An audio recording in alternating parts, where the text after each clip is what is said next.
doing, are we?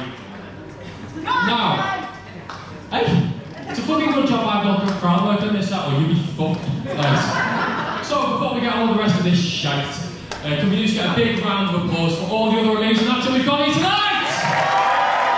Not that fucking big, I've only got 5 minutes. Right, are we ready? Let's crack the fuck on. So, for those who don't know me, my name is Jamie. It's a pleasure to meet you. I am a former actor, I'm a former model, and I'm a former drag queen. So yes, to answer your question, the therapy bill was fucking extortion. So as you all know, we are performing in name of different causes and charities here tonight. I am performing on behalf of Macmillan, which means I get to stand up here, have a little bit of a laugh and a giggle knowing I've done my bit for the good cause. Whereas you guys, you get to sit there with that warm, fuzzy feeling, knowing you gave a bit of money to charity and you gave a bit of attention to my incredibly fragile ego.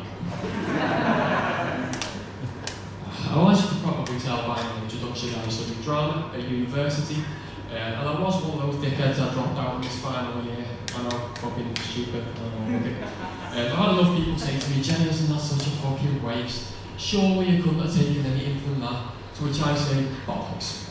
So, during my time as a drama student, I received enough lectures about the creative interpretations of sex and the Nazis that I'm basically qualified to be manager for cars at this point. I know, lucky me, come on. I shouldn't joke, I am the unluckiest person alive. I swear in the past life I used to go around following puppies, or maybe I was a 15th century woman who burned the mistake for showing too much ankle. I do see it as well, like premonitions of a past life, I see it in just in mind. And all the time you judge one can be dead in the eyes and say, for your crimes against the clergy, you will be burned at the stake until death, and when you die, you will be judged to have attempted escape of your sentence, and you will be sentenced to an eternity's bad luck. And the epitome of my bad luck was the amount of time I spent working in the retail industry. Any retail workers in? Yeah! You poor bastards.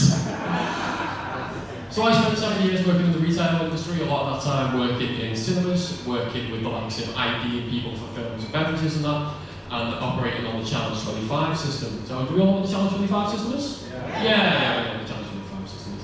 A lot of people in cinemas don't. They didn't know how to use it, they didn't know how to operate around it, they didn't know what a 25-year-old looked like. So for context, this is what a 25-year-old looks like. Anyone who's 25 wants to pull off the look, here's 3 tips.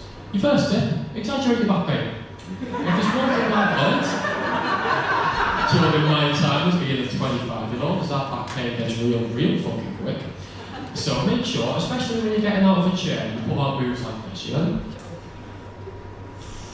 Fuck me! See what I'm doing with your face? See this? Yeah, sell it, use it. Second tip, you make sure you vehemently deny any grey hairs you have found on your head. Especially those ones last night that gave you an existential crisis. You've never seen them, they've never seen them, but they fucking see them. And the third point, and this is most important, so pay attention. When you're out living in the world, make sure you stare into the eyes of anyone you happen to talk to, just so they can see the soullessness of a quarter century's worth of broken dreams, and crippling anxiety, and past lives of following puppies on the bus too long. Anyway, using Challenge 25, back on topic, I know, what a segue. Using Challenge 25, my worst example of this was around 2019. We had a film out in the cinema called Blue Story. Has anyone heard of Blue Story? No? Alright, so for the uneducated amongst you, which is fucking all of you by the looks of it, Blue Story is a film about London gangs. And it's about a young lad from the area who sort of fell into the belly of the beast. It really highlights tropes and pitfalls of that sort of situation. It's a really tragic story. And so we had a mum, dad, daughter, and a lad came in to see it. Now, mum, dad, and daughter, and for context, this film was 15. Mum, dad, and daughter were all over 15. I always said, fucking hell, mum and dad were, well, that's a Jeremy Kyle episode. Lad, fresh out the room. So, I asked Lad for his ideas, not to outright refuse him, and Dad went fucking apeshit. Calling me for all kinds, every slur under the sun you could possibly think out came out of this man's mouth. So I explained the spiel, explained the rigmarole, rules, regulations, and all that malarkey. And he didn't like it. I asked him for one ID one more time, and he didn't like that either. He was saying, I'm trying to teach me some lesson about gangs, this is an educational trip, and if you don't let my son in, I'm going to get the lads down the pub, and we're going to attack you with gang violence. Now, that really made me think, how do you miss the point of a film so fucking obviously? It's like watching Titanic and then deciding to sail straight to a fucking iceberg. Or watching Independence Day and then deciding to tell every alien species exactly where the fuck we are. Or, it's like watching Marley and Me and deciding to follow a puppy. Ladies and gentlemen, I've been Jamie Boulton, you've been fucking incredible.